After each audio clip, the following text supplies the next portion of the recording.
Welcome back another new lesson. In this lesson I'm going to discuss another important literary figure in Indian English literature, Salman Rushdie.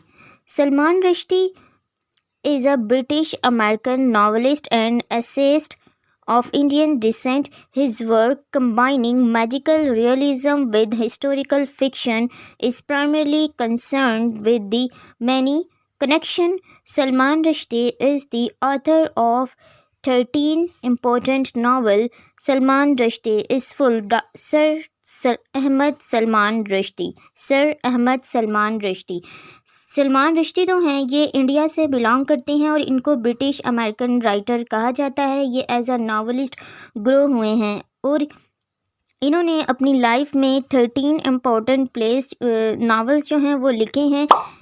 Salman Rushdie was born 19 June 1947 in Mumbai, India. इस लिहाज से इनको हम Indian born British writer कहते हैं। Whose allegorical novel explain historical and philosophical issues by means of surreal characters, browning humour and effusive and melodrama. Salman Rushdie के जो novels हैं इसके अंदर हमें हिस्टोरिकल यानी एलेगोरिकल एलिमेंट्स देखने को मिलते हैं। हिस्ट्री के इवेंट्स को और फिलॉसफी को रियलिज़म के थ्रू ये इस तरह प्रेजेंट करते हैं जिसमें वो करैक्टर को एज अ एजेंट इस्तेमाल करके जो हमारी हिस्ट्री है उसको प्रेजेंट टाइम में फ़िलॉसफी के साथ इमर्ज करके एक मैजिकल वे में प्रेजेंट करते हैं। ये इनका राइटिंग स्टाइल है।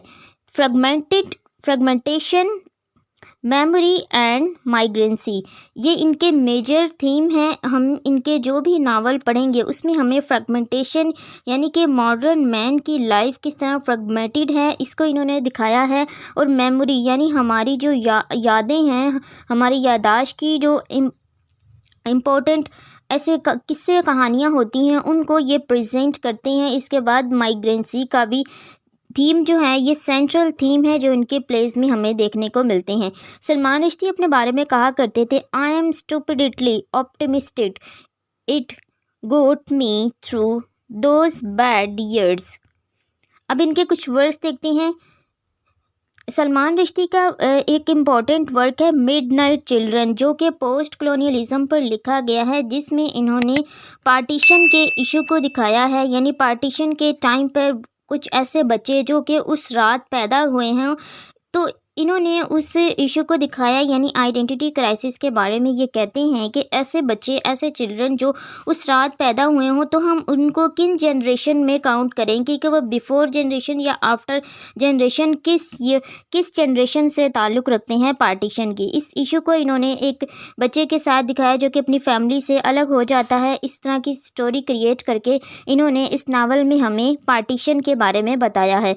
एक और इनका मोस्ट इम्पॉर्टेंट वर्क है the satanic versus. Satanic versus जो है एक मोस्ट इम्पॉर्टेंट इनका नावल है। इन्होंने इस नावल में इस्लाम के बारे में कुछ ऐसी बातें कही थी जिनको हम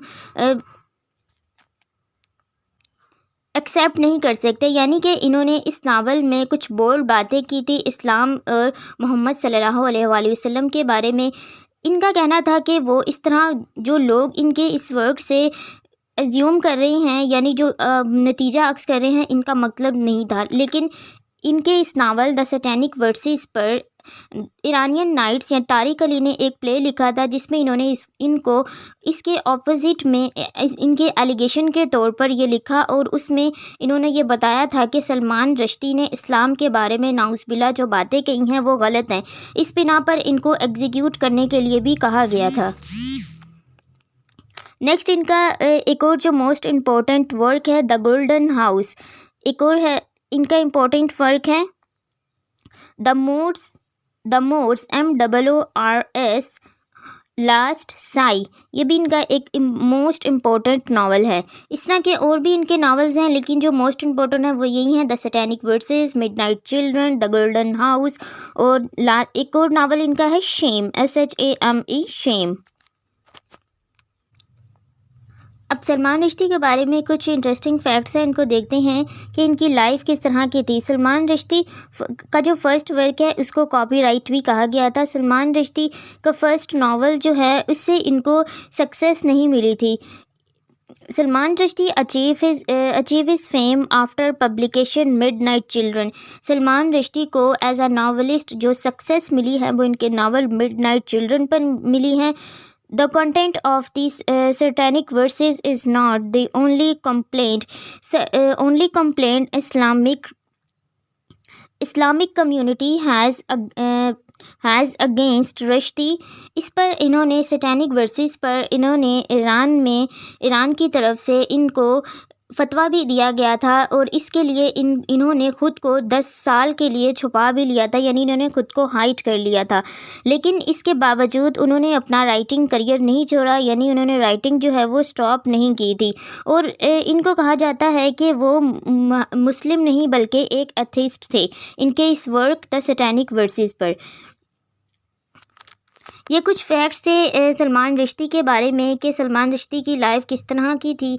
अब इनके कुछ सलमान रश्दी को बुकर प्राइज़ जो है वो 1981 में for his novel midnight children को मिला था. The novel subsequently won the Booker's of Booker's 1993 and the best Booker 2008.